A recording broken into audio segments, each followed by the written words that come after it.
Welcome, welcome, welcome. Red Bull Wololo Legacy continues, and we have reached the quarterfinals. And today we have got Puppypaw versus MarineLord. Puppypaw spawning in the north in blue, playing as the Mongols.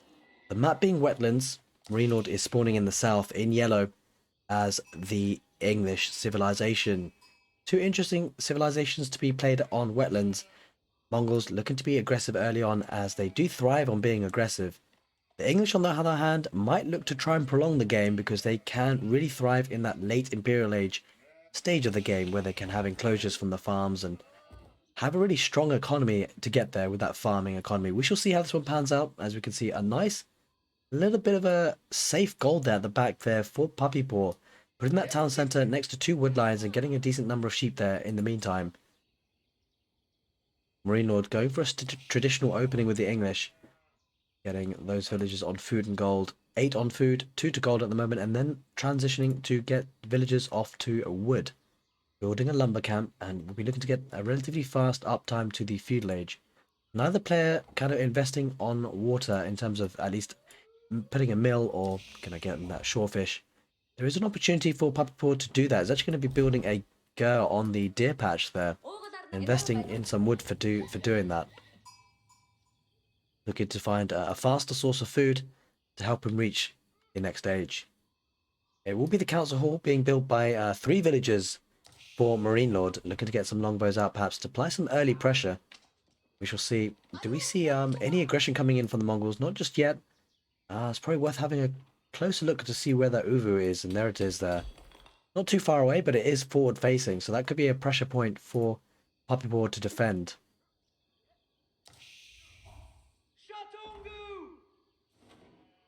Be interesting to see if that's something that MarineLord decides to pressure, as he actually starts to peel away a few more villagers to build that council hall, 4 in total, and sending some villagers at the back of his base, looking to go to stone. So could potentially be thinking about getting a second town centre as the English. Mongols going for Silver Tree, and now we have seen this build before on this particular map as well. If you haven't seen the series between the Mister and Recon, that's certainly worth checking out, and I do have the games casted on the channel, so do check out the playlist. I'll leave that link to the playlist in the comment section below, actually, as a pinned comment, but also within the video description. So if there's some sets that maybe you missed from Red Bull Wololo Legacy, or who knows, maybe in a couple of years you're looking back at this tournament, and you want to see some casted games, then do check that out. Silver Tree could be an interesting approach to play as the Mongols. Where is that neutral market? That's the question. Oh, the neutral market is kind of in this corner here in the north. Doesn't really set itself up for a nice trade route easily, but what he can do is obviously move that Silver Tree and relocate it close to the market and place another market in the other corner of the map. Could be an interesting approach, but there is a sacred site there, and we'll see if sacred sites come into this map. And this matchup, unlikely. Usually Delhi Sultanate and civilizations that focus on those religious units focus on those sacred sites, but we shall see.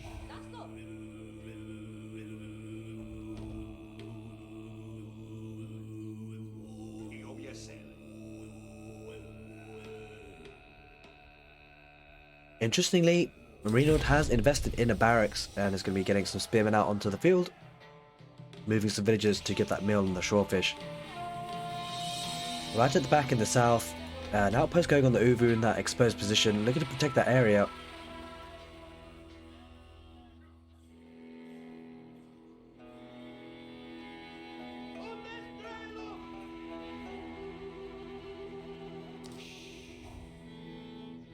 Villagers taken off of gold there for MarineLord. Could be focusing on a transition to farms as well around that mill.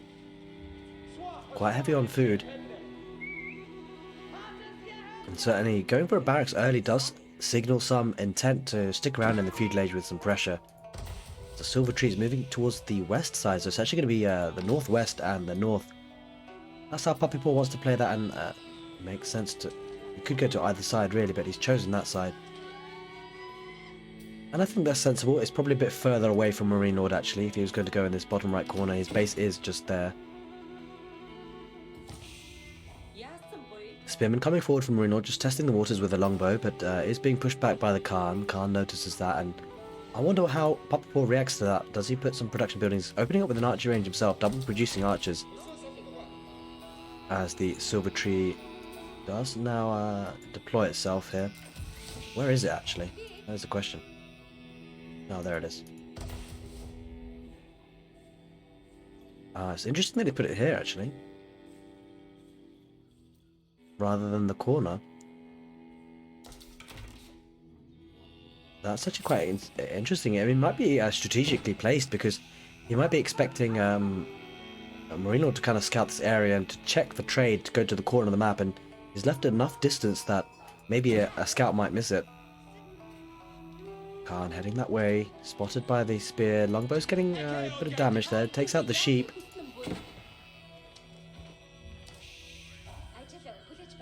Quite heavy on wood there, so it looks like Puppypaw. No, maybe not. I thought for a second he might be looking for a second town centre, but doesn't look like it now. Invested in a stable. Both players perhaps looking to be a bit aggressive. Oh, Mangadai are on the field, so looks like Puppypaw going to be looking to be a bit aggressive. It's a bit tricky going for Mangadai versus the English, though. Won't be able to dive too close to the town centre. Maybe looking to raid this pocket economy. That might force MarineLord into some outposts. They traditionally do quite well outposts versus Mangadai. Mangadai don't fare too well to arrow fire. Interesting choice though for Puppypaw, because we do see the council hall, so longbows could start to mass up quite nicely for MarineLord, and those will do very, very well against the Mangadai. Silvertree is now moving a bit further towards the corner for a better trade route. 124 gold there. Relatively slow start to Wetlands, as we do start to see moving army across the map now for MarineLord towards the north. And now the Silvertree is deploying just by that sacred site. Mangadai numbers starting to build up, but it's a curious choice going for Mangadai. I suspect because he saw the barracks, he wants to take care of the spearmen, but a little bit of an awkward pick. The villager was looking to get an outpost there for some extra vision, won't manage it, the outpost will go down, and I suspect Puppypaw will delete that. We shall see. Will he send some more villagers? I suspect not. A couple of horsemen there, halfway between the outpost, or the attempted outpost, and his base. Keeping the outpost there for now. The second town centre has been up and running now for MarineLord. 10 villagers garrison inside. Does do quite extensive damage on those archers, and it's a nice spot next to deer and boar and shorefish. A very, very nice second town centre for MarineLord. That food income is going to look nice there for MarineLord. Let's take a look at that. Yep, 800 food per minute. Looking healthy. Going to be walling up on the west side and in the south, so really protecting that pocket economy, and not sure the Mangadai are going to get too much more value now. Not at least in raiding. He's going to be fighting with them on the front lines. Horsemen and Mangadai on the field. Horsemen do take a couple of hits there from the spearmen, not ideal. Mangadai focusing on the spears. The spears going now means that the horsemen can focus on the archers, or the longbow rather, and now the Mangadai try and retreat, but the longbow rage does catch one Mangadai on the retreat, and overall nice play there by Puppypaw. Mangadai heading forward to see what value they can get. Won't be able to manage to get too much once he spots the palisade walls. A good opening engagement for Puppypaw at least. The second town centre is really going to help MarineLord build up a strong economy. Puppypaw, on the other hand, opting for the trade. Oh, but MarineLord will spot this now, and MarineLord might look to be quite aggressive here and try to deny this. And the longbows are pretty decent at taking care of these traders. Interesting to see if he heads out that way, but something to consider is that MarineLord has quite a static army in terms of their mobility. I say static, you know, they're not the most mobile, spearmen and longbows, but moving up in a solid group, they can do some damage, that is for sure. A very strong army composition there. As another barracks comes out for MarineLord, would he be looking to add in some man-at-arms? Most likely he's going to continue with spears, we shall see. Oh no, it's probably likely to be man-at-arms. He's investing in a third barracks himself, and an interesting approach here. Villagers and gold being pulled away. The Mangadai do manage to squeeze through, but the longbows will take care of those before too long. Does pick off one villager, might manage the second, doesn't quite manage it. Very low health HP, 1 HP. But nevertheless, that villager survives to keep working for the English civilization. Wolves, the bitey infantry, picking apart, or at least biting those traders. A decent number of traders though. No outpost boosting the speed. That's something that maybe Puppypaw might look to work on as the game progresses. We're heading into the 11th minute now soon. And a blacksmith looking to get some upgrades. Maybe Steeled Arrow is going to be the first on the cards for MarineLord. We shall see. It's actually not going to be man-at-arms. There's a lot of spearmen coming out. I think he's concerned about the potential of horsemen. Yeah, he's really doubling down on the spears. Okay. I was expecting to maybe see some man-at-arms, but you know, going man-at-arms in the field age at this sort of time really will hurt your castle age uptime, and it doesn't really have the villagers on gold to do that. Puppypaw, on the other hand, maybe looking to get to that castle age now, has plenty of food in the bank. And we've talked about this before, when you age up, that's often when you're most vulnerable and your opponent might start to be aggressive. Step Redoubt, landmark of choice. No real surprises there, but does have a bit of a standing army that he could potentially defend with, but MarineLord might be looking to be aggressive on the back of this.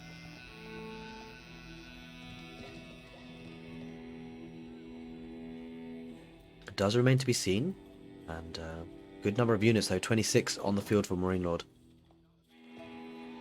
Horsemen and Magadai heading on the east side of that wood line. They're about to cross paths, and spearman numbers really starting to build up though. Network of Castles bonus will be working. Puppypaw has to retreat. Cannot really take a meaningful engagement, but the Magadai might get some shots off. Has to retreat though because there's a sizable number of longbow with those spearmen. Just dancing around on the base, trying to keep him home. There's that castle age time for Puppypaw.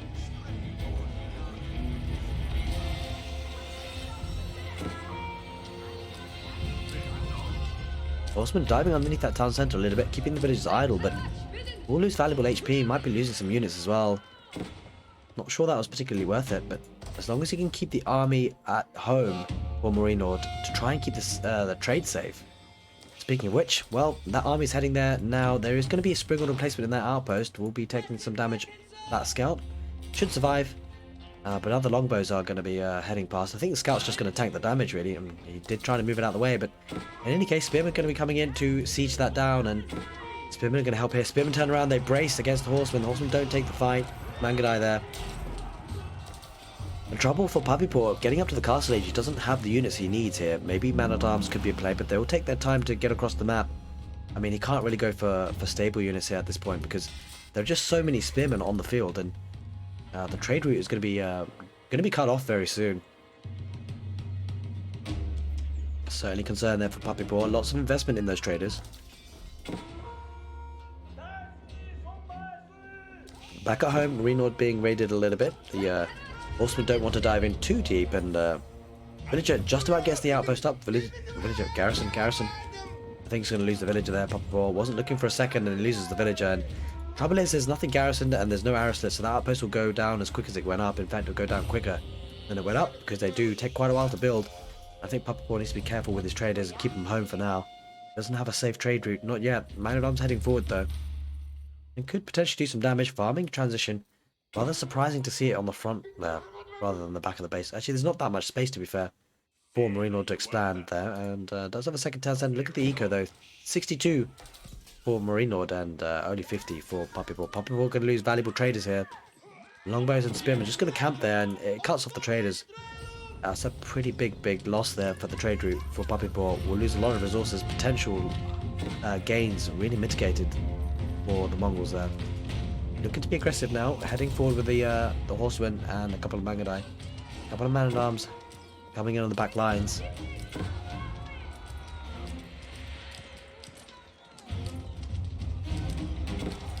Feels like Puppypaw diving in a little bit here, and possibly feels like he needs to get some damage done, but the cavalry dying, knights are dying, horsemen dying on the retreat. Doesn't really feel like there are enough men-at-arms, and Puppypaw lost a lot of units there, and it didn't really achieve very much. This is going from bad to worse with the longbows, you know, picking apart. There is a lancer that'll work quite well against the longbows, but there are spears as well. Look at the number of villagers that went down there. I think Puppypaw wasn't noticing, and he is struggling in game number 1. This quarterfinal's best of 5, and MarineLord looking strong here. Going to be engaging with the spears. He's quite happy to take the trade. Man-at-arms won't live on his own. Can't do it on his own. Now that second town center really working nicely for MarineLord. Look at the army numbers as well, 39 to 12. And Puppypaw hasn't really been able to make use of the castle age to great effect. Does drop off the wood, and where are the villagers off to now? Lancer numbers are building up, but it feels like it's got to be man-at-arms, the main unit. But he's actually going to be going for a second town centre now, Puppypaw, to try and recover a bit of eco damage he's suffered. The concern for him, though, is that his opponent, MarineLord, going up to the next stage with the King's Palace, will be a third town centre effectively. The question is, where is that going? It's going on the west side, offering a bit more protection here and accessing the shorefish. We're protecting that gold a little bit better now. More than just the palisade, of course. And this is a nice crevice that you could have walled in, actually. Offer some deer, a nice woodline, and a big juicy stone vein outcropping. But 2 town centres now for Puppypaw, going to try and keep up, but there is 3 town centres now effectively for the English. And yeah, this is looking rough for Puppypaw at the moment. He needs to find a way back into this game. Will it be like a big fight that he wins and snowballs from there, or we'll have to see. There's a couple more traders will go down to the spears. The man-at-arms will clear that up though for Puppypaw. MarineLord will be happy about that army being kept at home. There's a significant army there of man-at-arms and lancers. The longer they're here in the north of the map rather than the south, MarineLord will be happy. Gives them the opportunity to get some map control, maybe some relics, and really bolster that economy. Farming transition well underway now.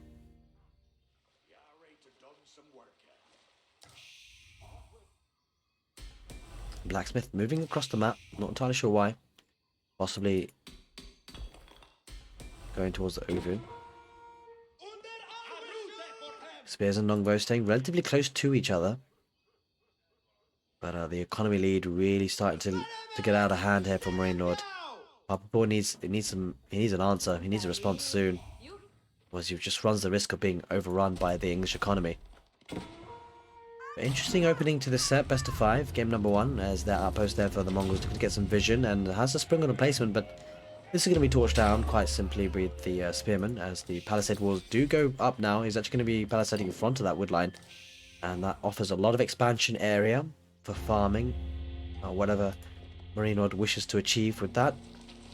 And I mean, on the back of this now, heading into the 18th minute of the game, the English economy will be starting to feed into that army. Look at the food count.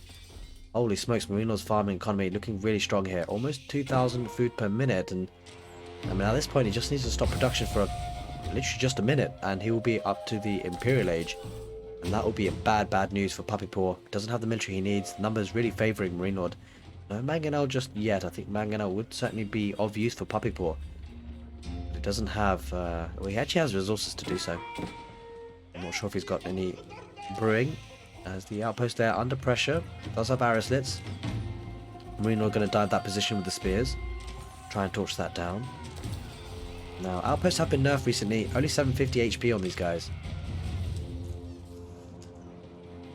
Puppypaw, being patient, wants to create you know, a large enough army to take a decisive fight, you feel. And MarineLord investing in some eco upgrades now. Specialized pick and lumber preservation. Also going for steeled arrow from the blacksmith. Looking to really upgrade those units and push for a fight, it seems.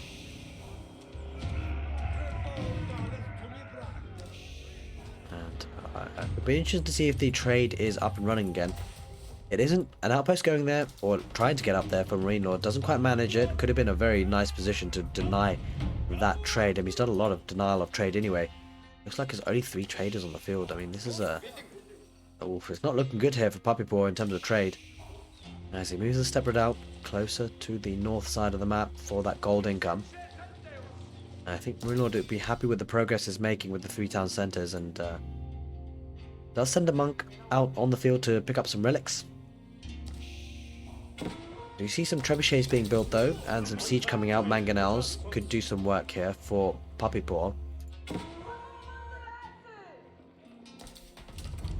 Couple of lancers diving in, but look at the man-at-arms. No real counter to the man-at-arms. This is the problem here. I mean, the English man-at-arms are just going to be better than the man-at-arms for the Mongols, and there's no crossbow on the field for Puppypaw. It's going to edge forward now, Puppypaw. It feels like the timing is now, 20 minutes into the game, and oh, we're going to struggle here. The lancers are caught. Oh, Wololo going off on the west side. Won't manage it. The lancer snipes that monk. But look at the military numbers, 67 to 24. This is going to spiral out of control. The economy really has been translated into military. Puppypaw is going to need some great siege shots, you feel. It does have 3 mangonels, but with this number of man-at-arms, I think I think it's going to be a decisive fight. I think MarineLord just fights this. He's probably just going to rush those mangonels, take them down, and win the fight from there. The mangonels do unpack. They do get some shots off. Big damage happened there, but, you know, the man-at-arms going to get on top of those mangonels, and once that happens, that'll be problems. Spread formation there for MarineLord. Mangonels go down, and now this army is very vulnerable. Trebuchet is lost as well. Still one mangonel there alive. There's also Springald for good measure, but that was a bit of an overwhelming fight there. MarineLord is going to push this back, and Puppypaw has to retreat home. How does he find a way back into the game now, though, because he's so far behind in economy, and MarineLord playing this so clean, and he taps out. Puppypaw realizes he's too far behind. MarineLord takes game number 1, and what a good opening to this set for him as we head into game number 2. Welcome to game number 2 between Puppypaw and MarineLord. Puppypaw on the west side of Mediterranean, playing in blue as the Holy Roman Empire, and MarineLord on the east side of Mediterranean, also playing as the Holy Roman Empire, but he is playing in yellow. Going for the docks nice and early. Looks like Puppypaw is not got that dock up and running just yet. He's sending a Vil, but looks like MarineLord will be on water first. Small differences. Now on mirror matches, it's all about these small differences. Having to rush a house though, MarineLord. Looks like you got a house there for a second. That's less than ideal. And it's going to be pulling those villagers back to work again. And Holy Roman Empire certainly making a name for themselves in hybrid maps, and you can see that, you know, getting a mirror matchup like this suggests that both players feel that this is a very strong civilization on water, and it makes sense obviously because of the fact that the prelate boosts the wood income by 40%. Well, it can boost the income of any resource. Just depends who they're inspiring.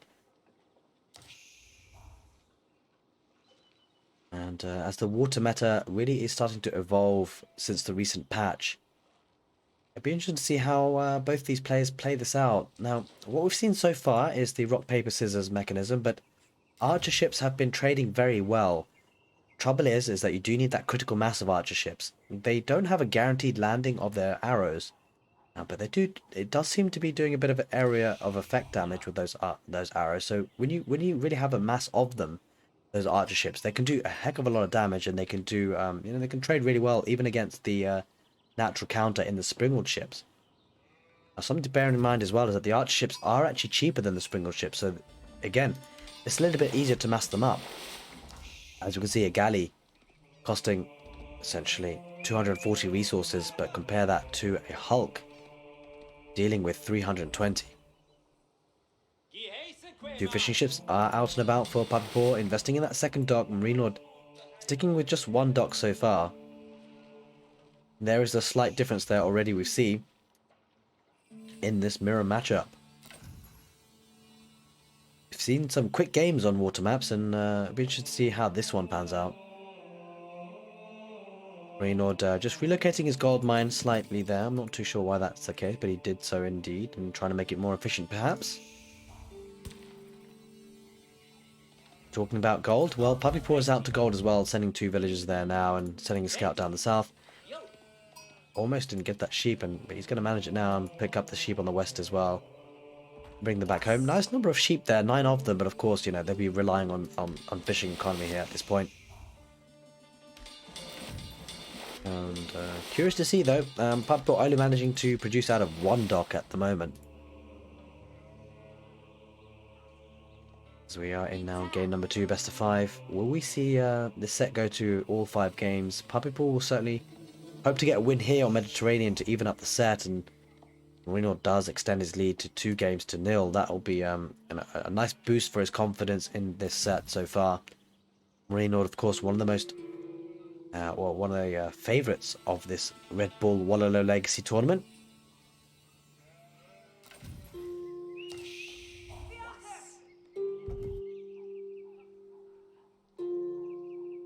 And does keep 5 villagers there on gold there for MarineLord, looking to get up to that next stage soon-ish. And well, Puppypaw doing the same, so we can see both players have a similar thought process. Do we see a second dock? Yeah, we do now see a second dock from MarineLord. MarineLord has been a bit more slicker in terms of fish production, or as I take that back, because I mean, it's just literally the same. Holy moly.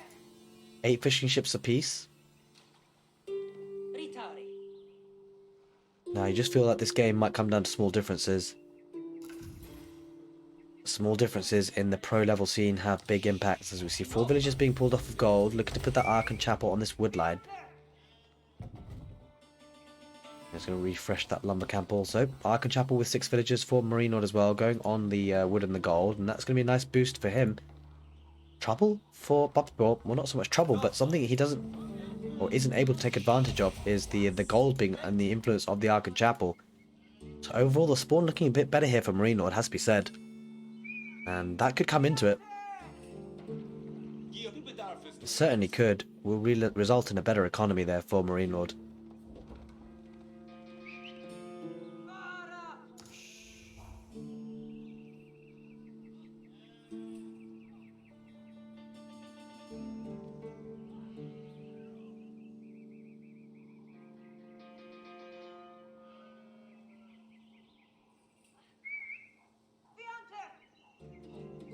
Puppypaw will get to that next stage slightly ahead.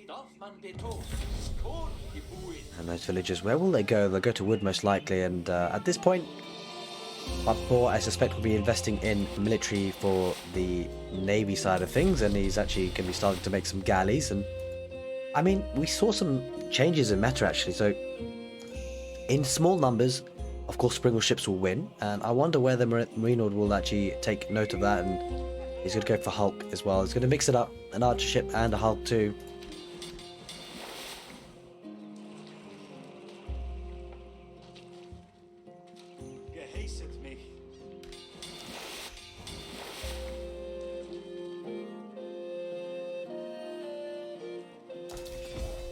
Looks like Puppypaw able to really only produce from one dock for the time being, but is now managing to queue up that Hulk, so we shall see who decides to aggress first. Double barracks, looks like man-at-arms at the play here for MarineLord, looking to combine both water and land as you would on hybrid maps. This could come down to a little bit of raiding, what happens. You know, if he can idle the economy a little bit, the wood economy in particular, that could be strong here for MarineLord as he walls up this eastern border with Palisade. A villager coming around for Puppypaw, maybe looking to get an outpost up, and does have a man-at-arms going to be running deep into that wood line, and you just get the feeling that the spawn is a little bit more favourable for MarineLord because, yeah, sure, he's going to head into that wood line, but the town centre picks apart that villager, and it's a bit of a tricky one. Actually, this could still be in range if MarineLord does send a military here. It could quite possibly be within the range of that town centre, but you just feel like everything's a bit more tightly packed for MarineLord. Of course, there's plenty of other things to be taken into consideration, just like that military ship does go down for Puppypaw, so early engagement favourable for MarineLord at this stage, and look at the destruction value. He's got 490 there, MarineLord, versus the 60 for Puppypaw. As a demolition ship comes out, looks like Puppypaw mixing it up a little bit there on the water. In the north, scout on scout in action. In the south, man-at-arms, man-at-arms. Oh, bit of a proxy base there for Puppypaw. Gets a barracks there, but that might be torched down. Looks like Puppypaw will need to try and defend this position if he wants to keep this alive, because he was heading down that way, and reinforcements will be cut off from this barracks. The sheep have been moved over to the Ark and Chapel. This Ark and Chapel is such a strong position for MarineLord, it has to be said. Have a look at this. Inspiring the villagers on sheep, inspiring the villagers on gold, inspiring the villagers on wood, and that could be the big difference here. Because, you know, Puppypaw can't take advantage of this gold vein being inspired, just the sheep and the wood. Now, that is a big deal, actually. And that could be what separates these two players in this map, and it's unfortunate for Puppypaw. As we see a bit of an engagement on the waters. Archship versus Archship. In fact, MarineLord diving in a bit too deep there. There are Springle ships. These are Springle ships, actually, rather.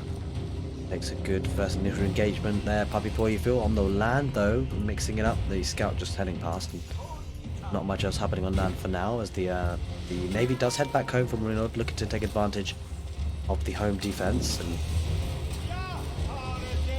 both players pulling back the weak boats.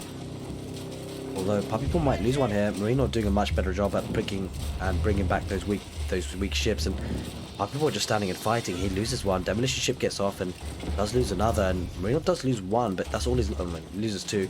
Ooh, Puppypaw could take advantage of that weak one coming forward. He doesn't, and MarineLord just keeping the Navy alive better here, taking advantage of that home defense, and I think Puppypaw Maybe just got a little bit impatient there. They might lose a hulk here. MarineLord looking to try and snipe that boat. He does, and I think he's going to head back. Yeah, he snipes it and he heads back. It's a numbers game at this point. MarineLord just trying to keep as many of these alive as he can and heal them up, as you can see. Although these aren't getting healed up, it seems. Oh, actually maybe it is. Yep. No, yeah, it is. Yep. Okay, now Puppypaw going to try and push this back, and trouble is that he's losing these fights, and this could spiral. Fishing ships being used to heal up. There's a lot of units there. Puppypaw taking a bad fight to start off with. He lost quite a few units, wasn't microing them back, bringing them back home. Obviously easy said than done, and MarineLord is renowned for his micro. His archer ship should take care of that demolition ship, but that tanks a couple of the arrow fire. Demolition ship survives. MarineLord might lose a couple of these ships, but he takes the good initial engagement. Things might spiral out of control. Puppypaw losing boats already, and a lot of the units are still weak, but they're still firing, and that's the key issue. Another boat does go down, an archer ship, a galley that is. Demolition ship gets taken apart, and again, the fishing ship's not doing enough there. Puppypaw losing too much, and I think MarineLord might decide. Oh, that's a big demolition ship there for Puppypaw. Takes out a lot of the navy there for MarineLord. That was a big win there for Puppypaw. But is it big enough? Because look at the numbers here. 4 versus 3. The army's heading forward. Look at this. MarineLord bringing back the weak boats to heal up again. But that demolition ship has bought Puppypaw some time. Took a lot of HP off those units. Took 3 galleys, it seemed. There might be springboard ships. It's sometimes a bit difficult to tell. But in any case, man-at-arms going on the north. Puppypaw does have a outpost looking to defend that wood line now.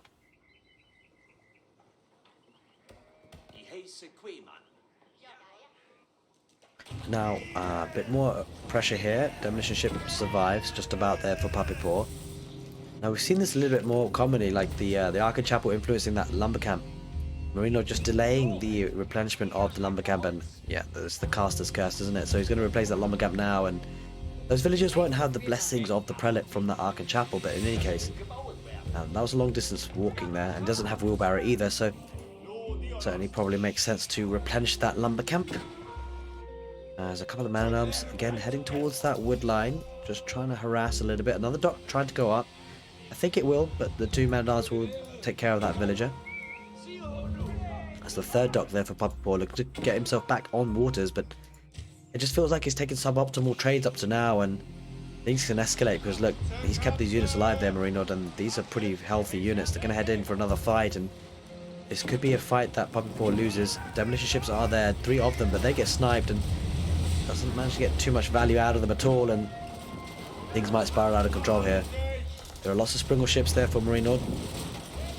Archer ship does pop out there, a galley for Puppypaw, but it's just not enough here. Things going to spiral and snowball from here, you feel.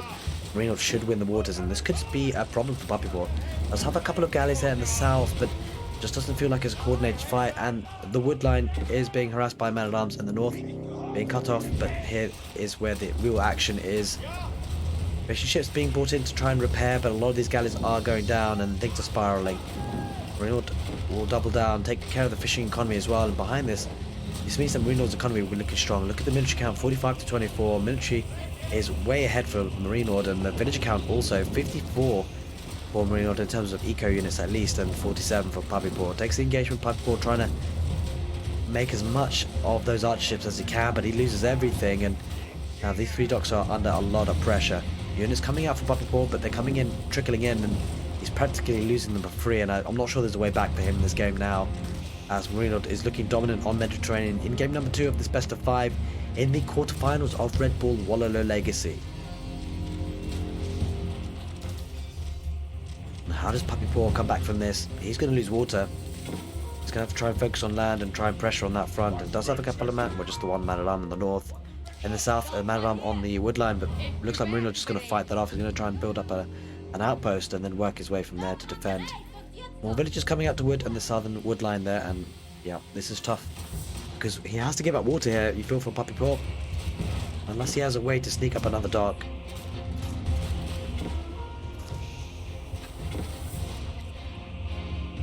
And Puppypaw won't be able to do too much more damage in this position.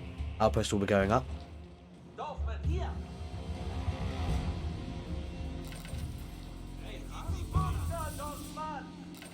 And because of the dominance on water now, MarineLord can focus on the fishing economy, as he's going to be going up to the next stage with the Reckless Cathedral. Lots of relics to be contested. Villages on stone for Puppypaw. I wonder whether he's going to be trying to get another town centre to try and, get that economy rolling on land. But trouble for him is his opponent's going to be in the castle age very soon. MarineLord's trying to harass those villagers on gold. Doesn't get too much more value. Villager coming out on the west side from MarineLord. Maybe to drop an outpost or two. We shall see. Farming transition. And that's expensive for the Holy Roman Empire. You just get the feeling that now that MarineLord has won water, being the same civilization with the same bonuses, MarineLord should be in a comfortable spot. 66 economy units. Look at the fishing economy looking so good there for MarineLord. Trickling in some man-at-arms in the south, and only 4 military there for Puppypaw. He is struggling. And I think once, MarineLord gets to the castle age, that might be the time that Puppypaw resigns, because how does he win here? Second town centre will be going up for Puppypaw, and there we are. There's the castle age. And with the Rex Cathedral, I suspect relics will be being picked up. A couple of man-at-arms heading through on the west side. Going to try and deny that town centre. Bad timing there for Puppypaw. Villagers, 4 of them garrison inside the outpost, and Marine will be quite happy to just try and delay the second town centre as much as he can, as we hear prelates coming out of the monastery, or the Rex Cathedral rather, and the man-at-arms are going to delay this. Puppypaw trying to mic this as best as he can, pull away the weak villagers, keep them alive, and wow. Palace of Swabia. Imperial Age will be coming in from MarineLord very shortly, and the second town centre will not be able to match that Palace of Swabia in any way, shape or form. Going on that wood line. That economy looking so solid here from MarineLord. Things really escalated, having a couple of weak fights there on water Puppypaw early on, and MarineLord really able to snowball and escalate things from there. And I think once MarineLord gets to the Imperial Age, I think Puppypaw has to resign. He is still stuck in the feudal age and doesn't look anywhere near to that castle age. You cannot fight Imperial Age versus feudal age, not like this. And the relics are being deposited. There's the relic, and this is rough. Very, very rough. And there it is. There's the GG. Puppypaw knows there's no point carrying on from here. He tried and tried, but small differences really escalated and snowballed from there. Puppypaw is still in it. It is a best of 5. Let's see if he can pull one back in game number 3. Game number 3. Puppypaw on the west side of the map, being Dry Arabia, playing in blue as the Delhi Sultanate. Ottomans is the civilization chosen by MarineLord, playing in yellow on the east side of Dry Arabia. Going for an instant military school. I really love this build order. I've got a build order variation of this on the channel. I say variation because I don't actually know how MarineLord does it, but I've not looked at his particular build order. I've worked on one, I've refined it. Check it out on the YouTube playlist if you're interested and you're going to be playing the Ottomans. Got it sort of codified for you if you're interested, and he's going to be transitioning rather 3 villages now to gold to look to get to that feudal age. Behind this, now the benefit of the military school is that you can get those spearmen out nice and early for free. Pile on some pressure if you can, and it's quite nice to try and get some value nice and early. It delays your feudal age time a little bit, but you're getting free units here at the end of the day, and getting some spearmen. Often Delhi Sultanate will open potentially with a stable, but really this kind of dictates the tempo of the game now, because of course with the Ottomans going for spearmen and the military school rather, it means that, well, Puppypaw, when he does get to the next stage, he's going to have to drop an archery range into archers, and that means that, well, MarineLord then can drop a stable and go for Sipahi, and go for that spearman Sipahi combination, and you kind of dictate what your opponent's going to need to do. We shall see how Puppypaw decides to play this in response to the early spearmen coming out, and any sort of value from the spearmen will be welcome for MarineLord. Now the good thing for Puppypaw, he does have this gold vein in the back of his base. It'll take that bit longer for the spearmen to get there, and I'm sure he'll be able to get enough gold to get to the next stage. In fact, he's got 200 gold per minute. He's got 200 gold in anyway, so certainly we'll have enough to get to the next stage. And the eco upgrades are absolutely free for the Delhi Sultanate. He's got them queued up and rocking and rolling. Spearman across the map gets a hit on that scout. Not a too big a problem. The scout will regenerate health, and Dome of the Faith is the landmark of choice with 5 villages there. Puppypaw building it, and we'll be heading to the feudal age. I think it's going to be often the Twin Minaret Madrasa, the landmark of choice, and especially with the market so close there, the neutral market. I mean, it's not a bad option actually. Could even go for trade, and drop a market there in the north corner, but not commonly done in 1v1s, and he is going to go for the Twin Minaret Madrasa there, MarineLord. No messing about with trade, and that's understandably so. We've not seen that landmark actually at all, I don't think, in Red Bull Wololo Legacy up to now, so certainly a landmark that the pros aren't favouring. I think it's called the Sultan Hani Trade Network, I believe. Yep, it is indeed. As we see the spearman heading west, and he's taking the long way around, has to try and affect that gold vein. And I mean, look, at the end of the day, he's going to force a reaction for Puppypaw. It does take a long time for the spearman to come out, and they're free units. There we are, disrupting the gold. It means that perhaps less scholars will be coming out from the Dome of the Faith, and causing some weak villagers there to arrive. And this is nice because the Delhi Sultanate will look to try and secure sacred sites, but with the early presence of military for the Ottomans, it pushes things back for the Delhi Sultanate slightly somewhat, and it'll dictate what the Delhi Sultanate will have to do, and I wouldn't be surprised to see an archery range being put down for Puppypaw. When he can afford it, of course, doesn't have the wood for it. And something to bear in mind as well, that the Ottomans do have a bonus and of having the production buildings cheaper.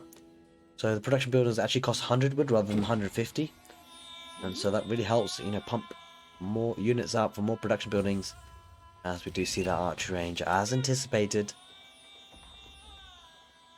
And I wouldn't be surprised now when the Ottomans do get to the next stage, MarineLord dropping a stable as soon as he can. He does have the wood for it. He might even drop a blacksmith really, but we shall see. I suspect he'll be a stable first, but never know. He's going for more villagers on stone. Could be looking to get a another military school. Potentially a second town centre, but we shall see. I suspect he's probably going to favour a second, second military school. We shall see.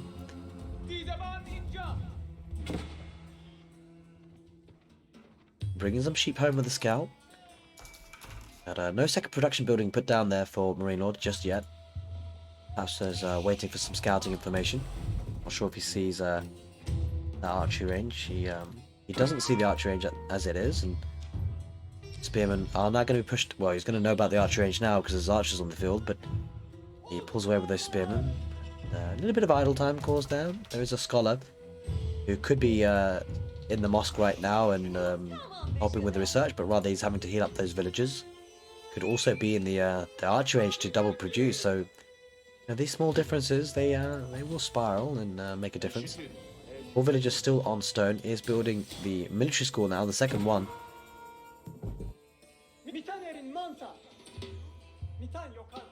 And the archers now, and this is the issue. These two spearmen got a lot of value. May not seem like it, but now the archers were pulled in that direction. Meant the archers weren't on the field, building palisades around sacred sites, or wasn't harassing the Ottomans' economy. He was too busy dealing with the spearmen. Villagers are off stone now. I'm not sure what Marine was going to go with this. He's got 167 stone. Obviously not enough for a town centre, and maybe looking to get a third military school later on, but he can't afford that just yet, or he can't actually get a military school, a third one just yet. He'll need to activate the vizier points, which is coming in at a good time. You hear that little ding-dong, or just a singular dong really. MarineLord getting vizier points, and he's going to go for the meta. Now this is an interesting unit. Thought to be pretty underwhelming at times, but actually I think it's a fantastic unit. I feel it's really underrated from the first vizier point being used, because now the meta generally only has the bonus of the attack drums, the defense drums, melee defense drums, or the ranged defense drums. But this particular meta can also increase the movement speed of units, and it's activated by the vizier. And the reason why this is so powerful, because this unit has 180 HP, and if you keep it alive, these units are moving across the map very, very fast, and they're going to have better attack speed as well. So this can really turn the tide of a war, turn the tide of a fight. And that fight we might be seeing very soon.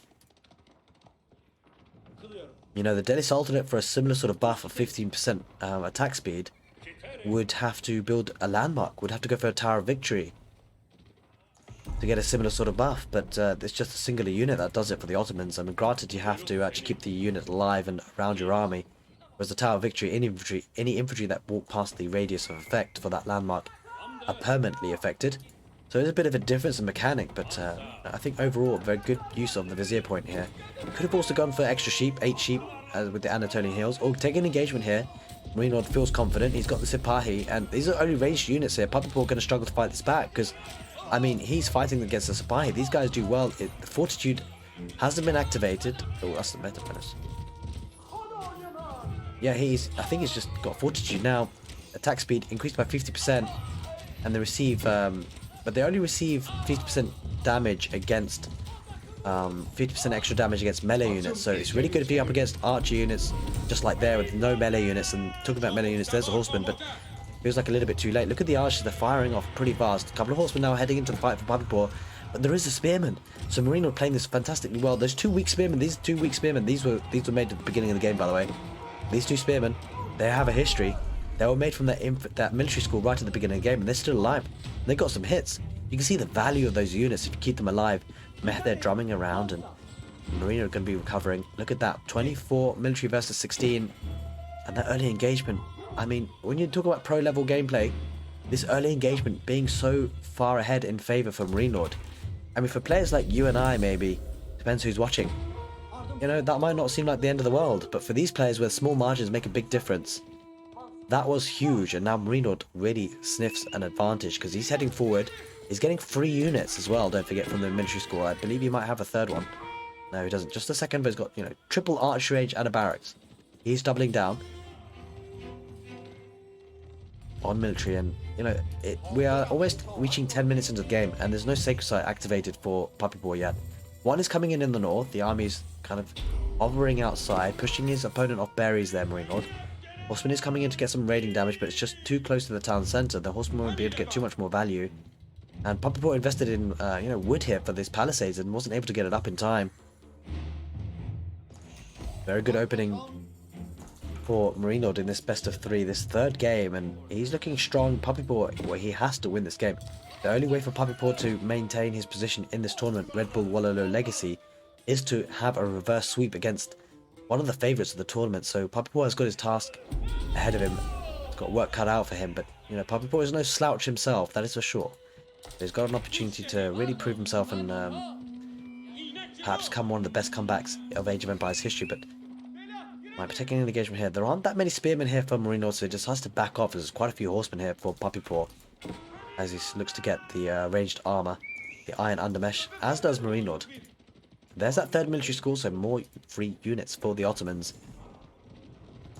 Now, where's that meta? Yeah, there he is. He's drumming away. He's activated. And looking to take the fight now. MarineLord. Oh, no. Puppypaw didn't take the engagement. He wasn't paying attention. He didn't have attack move, and he got a few free hits there, MarineLord, and the archers are sweeping this up and cleaning this up. Now, Puppypaw needs to get a surround on those archers. Meta is staying alive. The meta is inside. The trouble is the archers getting good value. They're attacking very, very fast. The spearmen are coming in now. Still 2 spearmen. I mean, I'm tempted to think this was one of the original spearmen right from the beginning of the game. I have no idea to tell, but look at this engagement. The archers dealing a lot of damage, and this is unusual. You don't expect the archers to trade so well, but they're just attacking so fast, and you know, the attack speed 15%, and they're moving very fast as well. So you know, he's kiting so well with his archers. Now this is really spiraling out of control. The second fight goes in the way of the Ottomans again, and military numbers 38 to 14. Puppypaw on his back against the ropes, and Northern Sacred Site has been decamped. No sacred sites for the Delhi Sultanate. Not able to take advantage of one of their big strategies, and yeah, you gotta feel this is rough for Puppypaw, because MarineLord senses an opportunity to be further aggressive, and is going forward with Sipahi and archers in the southern aspect of the map, and yikes, this scholar's being pushed back as well, not able to capture a single sacred site, and this is looking rough for Puppypaw. He's going to hold on for as long as he can. A couple of scholars, 3 of them. Also, we're going to chase this down, but I think MarineLord would be happy to take this fight. He's going to engage 2 Sipahi, tanking the damage, and the archers in behind. With the attack speed buff, they're firing off, and yeah, this is a problem, because now the scholars are being picked apart. They're being microed down, not enough of them, and all of them are going to go down. This is looking bad for Puppypaw. Does have a horseman in the north, but he's not getting much value. Berries are being pushed as well here in the north. There's a Sipahi. Villagers are going to fight that off. Again, more idle time being caused. Apologies for the voice. I have been sick recently, so just having to recover. But this is too big of an opportunity, too big of an occasion not to cast these games. This is Bull Wololo Legacy.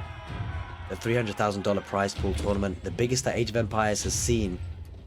So, you know, being ill or not, I've got to have a watch of these games and try and break them down and really learn from them as well.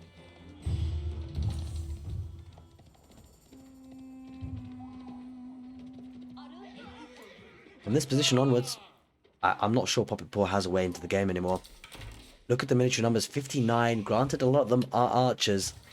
And if, if Puppypaw can get a critical mass of horsemen, that is the big question of whether he can or not. He could potentially take a good engagement, but villagers going to left, right, and center rather, on that wood line, and in the north as well. Archers there, holy smokes, too many of them. Villagers trying to scramble away. There's an outpost, but there's so much idle time. There are 19 villagers, nothing here to defend, and I'm not sure Puppypaw can defend.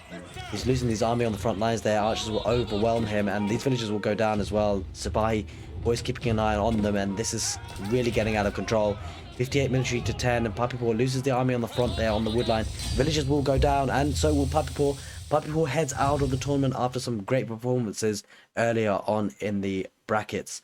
But MarineLord secures his place in the semi-finals. Hope you guys enjoyed this casted game. Take care, and see you next time.